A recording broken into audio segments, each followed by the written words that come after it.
vairāk bērnu, kas ir jau kļūst par traģēdiju Latvijā šajā brīdī, ja dzīves situācija nemainīsies. Jaunajai valdībai viens no pirmajiem uzdevumiem vai tuvākiem arī būs šie te pasākumi nepieciešamie konsolidācijas veikšanā, tad atkal meklēt vietas, kā ietaupīt. Jūs ļoti daudz esat norādījusi uz mūsu valsts nespēju saimnieciski rīkoties un strādāt. Vai jūs šobrīd redzat reāli iespēju, kur varētu ietaupīt un tādējādi meklēt šos līdzekļus konsolidācijai? Būtībā jāatbild ar to, ko es iepriekš teicu, ka pa priekšu ir jāsaprot, ko mēs saturiski gribam izdarīt, ko mums obligāti ir jādara un kā tad mēs šos savas darbības veiksim.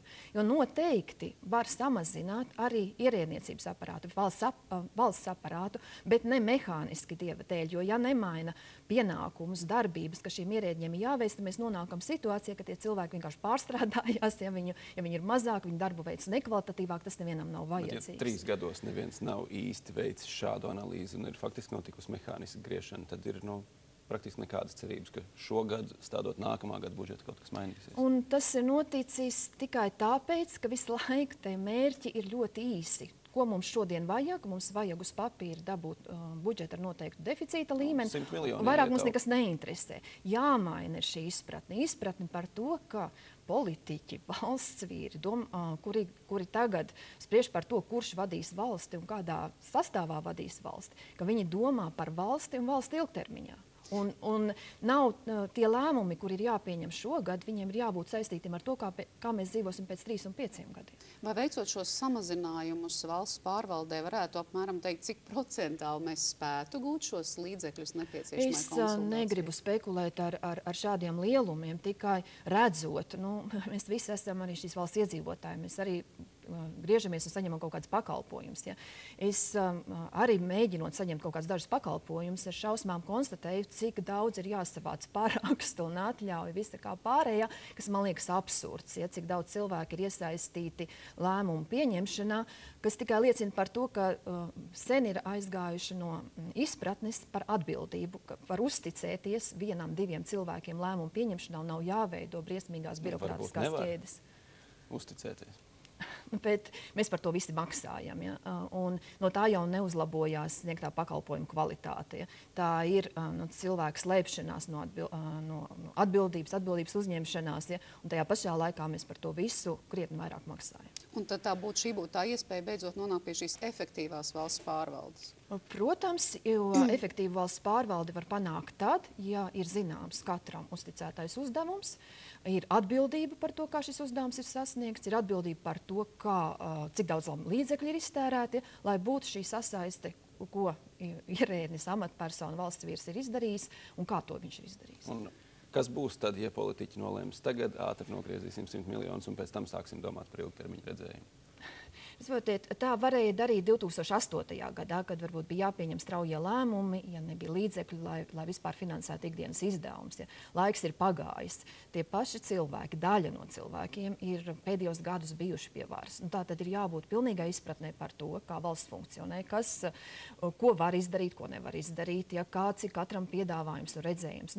Šie politiķi ir gājuši uz vēlēšanām, ir vēlējušies uzvarēt, tātad viņiem ir jābūt skaidram redzējumam un neredzējumam vienai dienai, bet ilgtermiņā, kā šo valsti viņi vēlās pārvaldīt. Vai jūs no partiju piedāvātajiem ministru prezidenta amata kandidātiem redzat kādu īpaši spilgtu, kurš spētu īstenot šādas reformas? Es gribu teikt, ka par cilvēkiem var spriest no tā, ko viņi līdz šim ir darījuši, kāda ir viņu pieredze, jo es esmu pret to, ja cilvēki ieņem amatus un sāk šajā amatā mācīties. Valsts vadīšana, tas ir ļoti nopietnas amats. Šis nav amats, kurā iziet mācību stundas.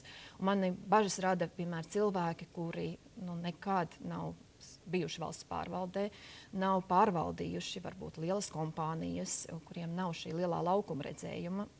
Man ir grūti noticēt, ka tādi cilvēki spēj uzreiz sākt vadīt valsti. Ja. Tad Valdis Dombrovskis būtu tas kandidāts, kurš varētu turpināt iesākt to darbu? Un redziet, cilvēks ir jāpiemeklē amatam, bet cilvēks ir jāpiemeklē veicamiem uzdevumiem. Un tāpēc ir, manuprāt, ļoti pareizi sākt ar to, kāda ir tā izpildāmā programma, jo tad man vajag izvēlēties tos cilvēkus, kas šo programmu var veiksmīgāk realizēt, jo Ir viena cilvēka vajadzīga ļoti radikālu reformu veikšanai, ir vajadzīga pavisam cita tipa cilvēki ir vajadzīgi varbūt kaut kādos mērenos laika periodos. Tas ir ļoti svarīgi cilvēku piemeklēt veicamajiem uzdevumiem, nevis cilvēku piemeklēt krāsām. Vai jūs nav mēģinājuši piemeklēt? Nē, paldies. Nē.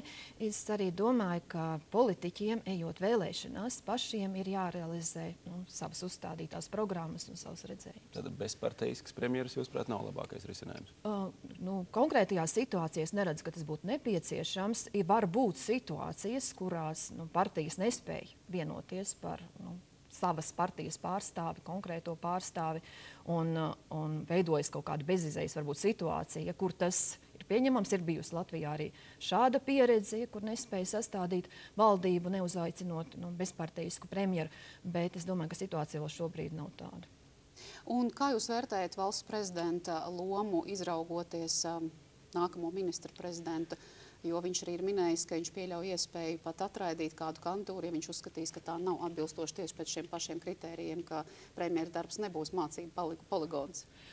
Es domāju, ka prezidenta loma ir ļoti liela, lai prezidentam nav dotas lielas tiesības vispār satversmē, bez šīs pienākums nominēt premjeru kandidātu. Tas nav atkal, manā skatījumā, pienākums tikai paskatīties uz vienu cilvēku. Tas ir spēja un atbildība paskatīties uz cilvēku saistībā ar visiem veicamajiem uzdevumiem, izpratni arī pašam prezidentam un uzstādījumu no viņa puses, kāds ir viņa redzējums par to, kā ir jāveido politika valdībai nākošajiem gadiem.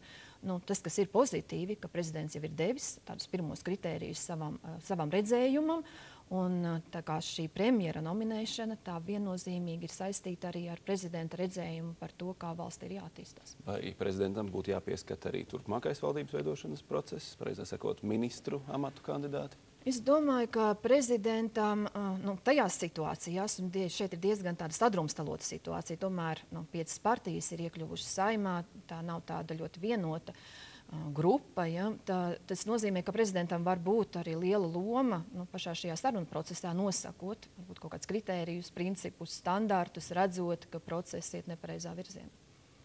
Paldies jums par sarunu. Paldies. Šorīt mūsu studijā valsts kontroliere Ingūna Sudraba. Jā, mēs šajā meklī turpinām 900 sekundes un turpinām ar ārvalstu notikumiem. Norvēģijas tiesa nolēmusi vēl uz 1 mēnesi Andersu Bēringu Breiviku paturēt vieninieka kamerā. Līdz 17. oktobrim Bērings Breiviks atradīsies pilnīgā izolācijā, bet vēl nepilnu mēnesi viņam būs liegts pieņemt apmeklētājus un sazināties ar ārpasauli. Nākamās tiesas sēdes notiks, kad beigsies šie noteiktie termiņi, un visticamāk, ka tie tiks pagarināti. Bēringu Breiviku tiesā par vienu no Norvēģijas vēsturē asiņainākajiem teroraktiem. 22. jūlijā viņš vispirms sarīkoja sprādzienu valdības kvartālā Oslo, kurā gāja bojā 8 cilvēki, bet vēlāk pārģērbies par policistu, sarīkoja apšaudi jauniešu nometnē Ūtejas salā. Tur gāja bojā 69 cilvēki.